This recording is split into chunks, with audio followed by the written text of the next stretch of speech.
өнерсүйер қауым, құрметті ұстаздар, құрметті біздің киелі Тәттімбет бабамыздың шаңырағы, бірінші өнер мектебі басшылары және ұстаздары, және біздің жан-жақтан келген қонақтарымыз.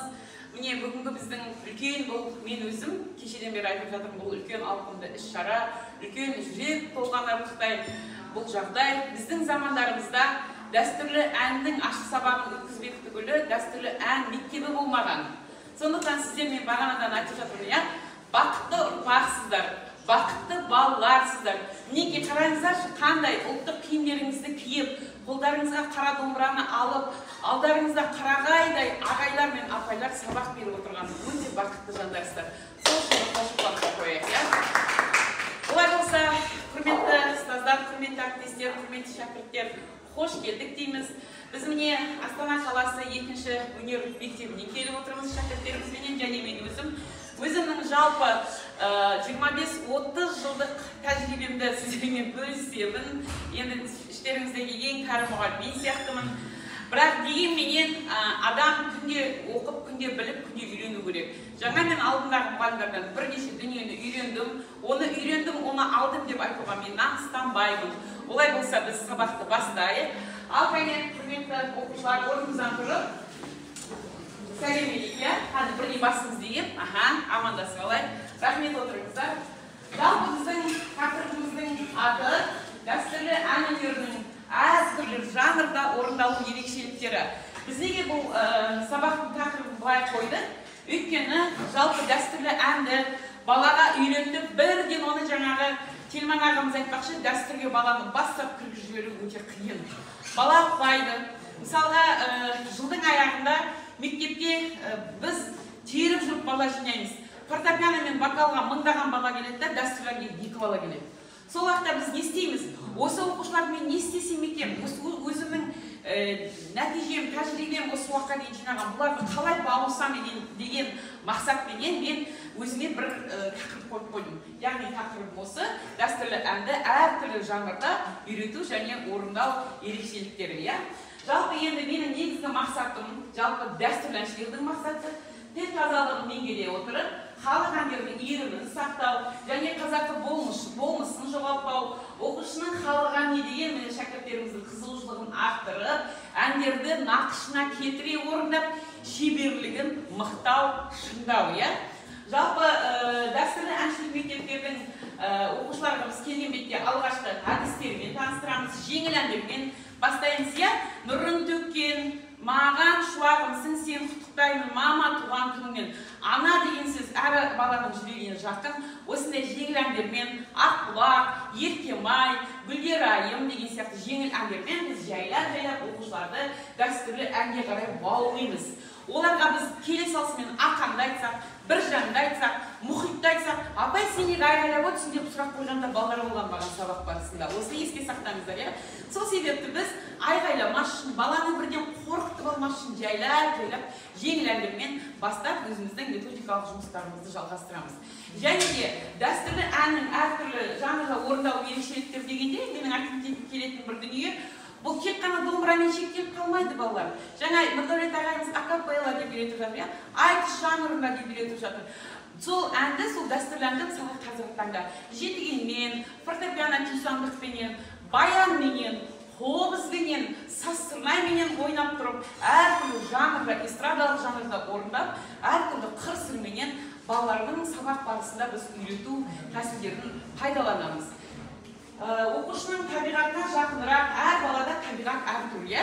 Әр баланың жүрегі, әр баланың махаббаты әнге деген әртүрлі. Сол баланың табиғатына қарай, баланы бір баулитындай жанрда әндерді қабылдап, біз оқушыларға үйретеміз. Ән айту барысында ең басты балаларға дұрыс тыныс алу, ең басты гигиеналық баланың дауыс күтімі, өзін-өзі қалай күту керек, бағана Телман ағайымыз тоқталып кеткендей, осы мәселелерді біз басты тақырып қылып балаларға қолданамыз. Одан кейінгі біздің ең басты мәселе ол ұлттық өнерге, ұлттық рухани рухқа, жанашырлық, дәстүрге деген махаббатты ояту. Енді біз жалпы дәстүрлі ән, домбырамен ән болғаннан кейін, әрине, жаңа айтып отырмын ғой, мен жеңіл әндерден бастаймыз деп, енді мен 30 жыл мұғалім болғаннан кейін жеңіл әнге тоқталмай, бірден менің өзімнің шәкіртім, екінші өнер мектебінің оқушысы Сәменбек Елігай, Келеғой Елігай, халықаралық, республикалық бірнеше байқаулардың бас иегері, осы шәкіртімді бүгін сіздерге көрсеткім келіп отыр. Сәменбек Елігай қызымыздың орындауында Әсеттің әні Қысмет. Әрине, әннің атынан байқап отырсыздар, әнді орындау оңай емес, әні өте сондай жоғарғы талғамды талап ететін ән болғандықтан, баланың шеберлігін шыңдау арқылы біз осы әнді баламен жаттығып үйрендік. Олай болса, Елігайды тыңдайық.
халық әннен бастаймыз да, кейіннен уже композитордың әндеріне, ірі әндерге қарай аяқ басамыз.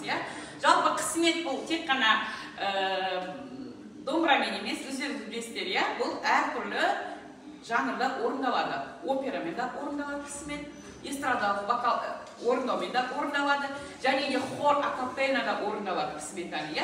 Оны енді әртүрлі жанр, әртүрлі вариантты көрсету үшін бізде 20 минут қалды, 15 минут қалды деп нәкісі құдалап жатыр. Сондықтан уақытты құдалауымызға байланысты кішкене қысқартып жатырмыз.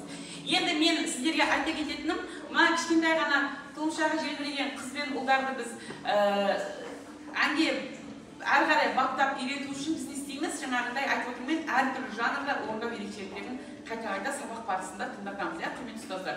Мысалға мен сабақ барысында былай пайдаланамын. Әннің келесі кім білмейді.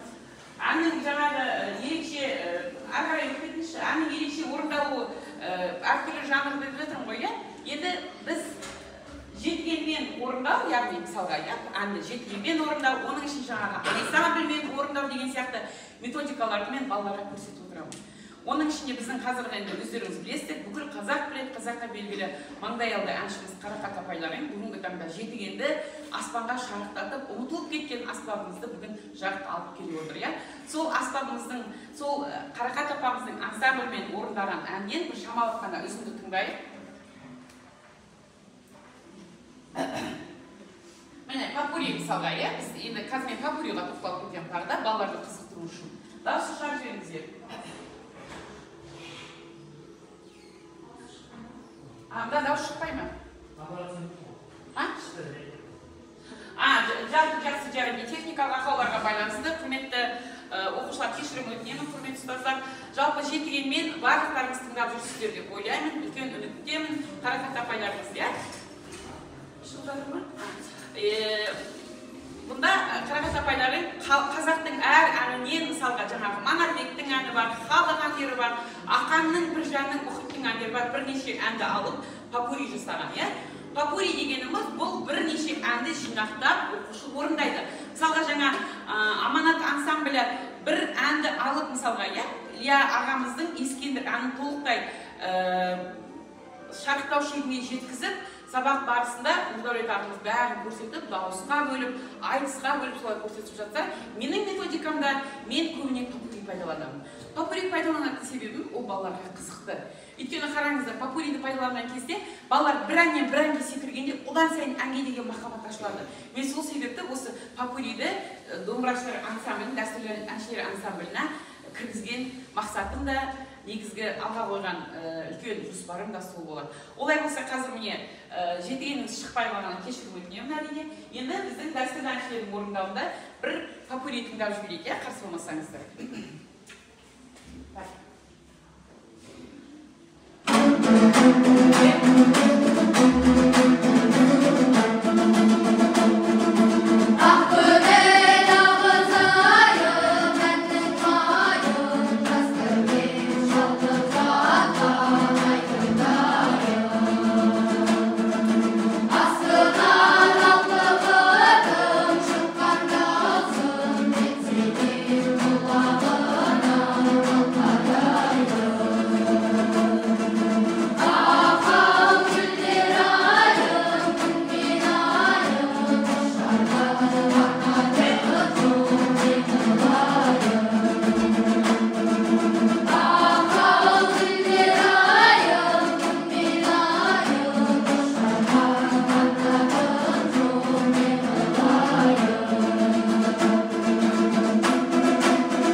Енді мен оқушыларымның орындауында тағы да бір қызықты болып кетсін деген жүйеменен жеке жаңағы қалқанынан қалқаға тоқталып кеткім келеді. Қалқанынан қалқа әрине ол өте жүрдегі, өте сондай көңіл көтеретін, яғни балаға бір шабыт беретін, көрерменге шабыт беретін керемет ән. Олай болса қалқанынан қалқаны тыңдап жіберейік.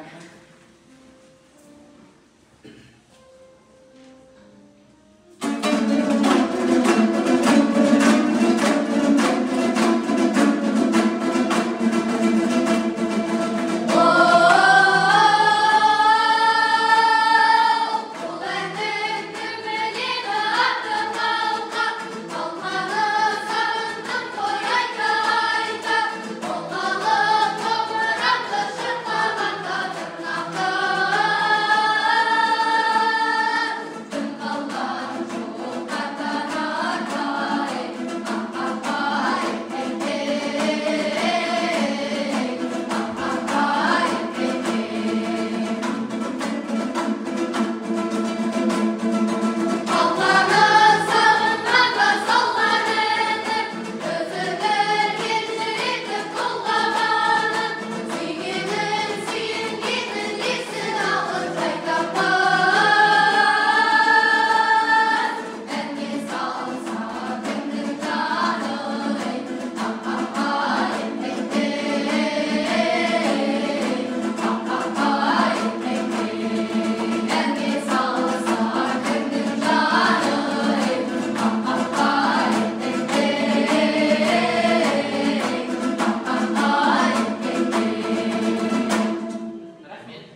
міне мен жаңа өзім айтып өткендей халық әндерінің орындалу ерекшеліктері жалпы бір ғана оқушыменен, бір ғана баламенен шектеліп қалмай, бір ғана оқушы, бір ғана баламен шектеліп қалмай, міне осындай ансамбль, ұжымдық топ жинау бұл үлкен жақсы шаруа.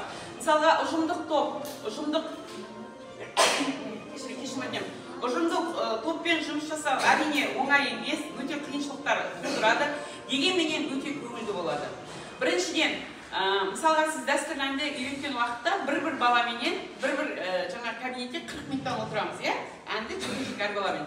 Балалар кезек-кезек кіріп шығып, бірін жай амандасады да, танымай ары қарай шығып кете береді. Ал енді ұжымдық топпен жұмыс жасаған кезде бұл балаларға өте пайдалы, өте қолайды. Бірімен-бірі бауырмашылдық, біріне-бірі деген үйрету, біріне-бірі достық. Ой, сен мына жерде қате ойнап жатсың ғой. Тұра тұр, мынаны давай былай істейік деп, біріне-бірі көмек беру. Ең басты ұжымда біршілік, ауыз біршілік дейді ғой қазақта, ауыз біршілік, татулық, балалардың біріне-бірі бауыр басуы, осы ең үлкен жаңағы балаларға үлкен шабыт береді. Үлкен балаларға деген толғаныс береді. Дәстүрге деген, жалпы құр әнмен ғана тоқтап, әнмен ғана шектеліп қалмай, дәстүрге деген махаббатты, ұлтқа деген, ұлтжандылық, ұлттық рухқа деген махаббатты одан ары қарай оятады. Енді бізде бүгін техникалық ақауларға байланысты бір-екі затын көрсете алмаймын. Жалпы мен жаңағы әнді орындау ерекшелік дегенде біз тек қана домбырамен шектеліп қалған жоқпыз. Яғни біз қазіргі таңда домбыраға қосымша дауылпазды, домбыраға қосымша эстрадалық дыбыстарды қосып, біз балалармен бірнеше попурри жасады. Оны біз енді бүгін техникалық ақауға байланысты көрсете алмаймыз, өйткені дыбыс шықпайды екен мұнда. Звукозаписқа барамыз, запись жазамыз, балалар анай үлкен сахналарда өздерінің өнерін көрсетеді, сонда дыбысты тыңдау, бірінен-бірі шатасып кетпеу деген сияқты үлкен-үлкен методикалармен жұмыс жасаймыз. Енді жалпы бұл дәстүрлі әнді орындаудағы ерекшелік, мысалға тағы да бір айта кететінім, бүгінгі таңда қазақтың ұлттық өнеріне үлкен үлесін қосқан Бекболат Тұйған ағаларыңыз, ол кісі қобызбенен әнді әкелді қазаққа, қобызбенен қазаққа даланың үнін әкелді. Сол кісінің қазіргі таңда ізін басушы, ізін жалғаушы біздің Қазбек ағамыз бар, ол кісі де міне қазір мысалға Жорғатай сынды қазақтың небір жаңағы жырлары, дастандарынан үзінді айтып, қобызбенен орындап отырады. Ол сабақ барысында біз соның бәрін тыңдап, тек қана бір шеңберде қалып қоймай, балаларға жан-жақта әртүрлі жанрда үйрету мәселелерін тоқталамыз. Енді бізде мысалға былай қазір, халық әні және арқаның дәстүрінің әндері орындап жатыр, балалар. Ал енді бізде мысалға батысқа бет бұрамыз. Біз шығысқа, Алтайға, Шығыс Қазақстан, оңтүстік Алматы жақтың әндеріне көбіне бет бұрып, балаларға үйретіп, сол арқылы балалармен біз ары қарай жұмысымызды шабыттандырып жүргіземіз. Өйткені балаға бір ғана бағытта әнді бере берсеңіз, ол балалар жалығып кетеді, құрметті ұстаздар. Осындай әртүрлі методикаларды пайдалану арқылы біз бүгінгі таңда негізгі мақсат, негізгі міндет дәстүрлі әнді, дәстүрлі өнерді, дәстүрге деген сүйіспеншілік, махаббатты, кешегі ақанды, біржанды, кешегі біздің мұхит бабаларымыздың із басарларын ары қарай жалғап, халықтан халыққа ары қарай осы үндерді жеткізу. Жалпы енді мен өзім әнші болғаннан кейін балаларға сабақ арасында мысалға ән айтып отырамын. Енді құр сен оны үйретіп кетіп қалмайсың ғой. Дауысын қоясың мысалға, ән айтасың балаларға. Сен ән айтқан кезде балалар саған қарап қызығады. Мен мұғалімдерге айтқым келетінім, баяғыда біз консерваторияда оқығанда, мысалы Қайрат ағалар, Жәмилет Кәрменовтер біз келе салысымен бізге ән үйретпейтін. Келе салысымен бассақ бізге ән үйретпейтін. Сол методиканы мен қазір өзім ұстанамын. Бала келді, бала кішкентай демеймін, үлкен демеймін, орта демеймін, балалардың бәрі бірге қабылдайды. Балалар қазір бізден ақылды. Мен домбырамды аламын, домбырамды шертіп жайлап, бірінші отырып, домбыра туралы әңгіме айтамын. Одан кейін сол кешегі ақын, композитор жыраулар туралы жайлап әңгіме айтамын. Кешегі сол Қайрат ағамыздың бір әдемі үрдістерінен әңгіме айтамын. Жәмилет Кәрменовтың, Бекболат Тұйғановтың үрдістерінен әңгіме айтып отырып, балаларды жалпы әңгімеге тарту. Мынау қазақтың дәстүрлі әншісі болғаннан кейін сенің тіл байлығың болу керек. Сенің бірінші бойыңда әншілік қасиетің болу керек. Егер сенің әншілік қасиетің болмаса, шырқаған даусың болмаса, Сен онда ол балаға қалай әнді үйретіп, қалай сен ол баладан әнші шығарасың, иә? Шығарасың. Сондықтан біз не істейміз? Жаңағы халық композиторларының өнері, ол кісілердің бүкіл тарихы, дәстүріменен оқушыларды таныстыра отырып, осындай методиканы біз пайдаланамыз. Бүгінгі таңда біздің методикамызды академиядағы ұстаздар өте құба алып, сіздерге үлкен рахмет. Балалар академияға бүгінгі таңда біз суретте көрсеткендей бірнеше мен ансамбль жасадым. Олардың барлығы әрине бірінші орын бас жүлде барған жерінде үнемі осындай алда келе жатыр. Мына бұрынғы составтар, ортаңғы составтар, кейінгі составтар, мына қазіргі составтар, бірнеше составта мен әншілерді, дәстүрлі әншілерді ансамбльмен дайындап жібердім. Соның қазіргі таңда 50% академияға түсіп, академияның шәкірттері. Сол уақытта маған ұстаздар үнемі рахмет айтады. Апай, сізден шәкірттер дайын келеді дейді. Бізге сіздің шәкірттермен жұмыс жасау өте оңай дейді. Енді мен оны мақтамын деп ойламаңыздар. Сол сабақтың барысында мен өзімнің жаңағындай методикаларды пайдалана отырып, құр ғана сен ән айттың, болдың, бардың жүргім емес, әрі қарайғы өзімнің біліміммен, балаларға деген тіл байлық, тіл қорлық дейді ғой. Баланың тілі бай болмаса, егер бала 8 қырлы, 1 сырлы болмаса, одан керемет дәстүрлер шығады деп мен айта алмаймын. Сондықтан сол жағында пайдалансаңыздар өте дұрыс болады деп ойлаймын. Одан кейін балаларға сабақтың жаңа басында айтып кеткендей ән айтып беремін, келген бетте ән айтып балаларға.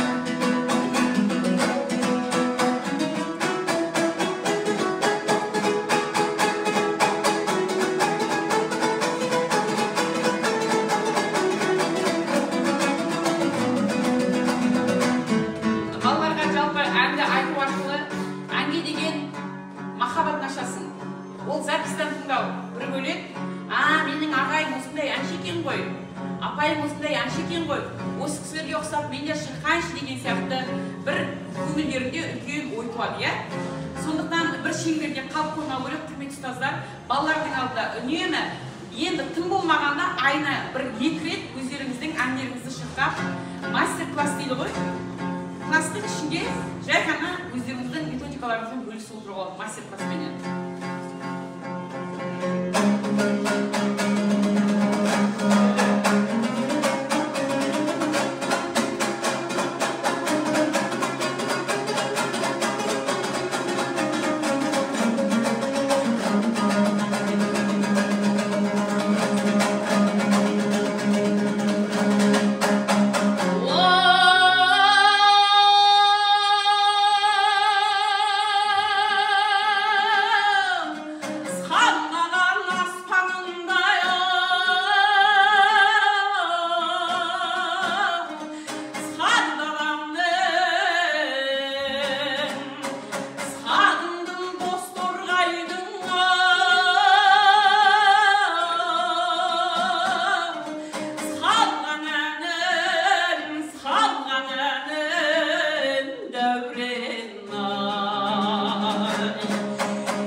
Arını basılmaz bev şürkün hayran bığılay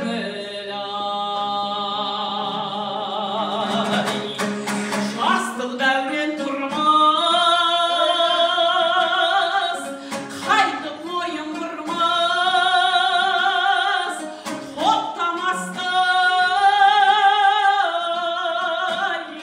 şapkanatay atkan oktay devren ay asmanda balatın az kanatın sıkanda o kez gelir bir şirken kanıma tabatın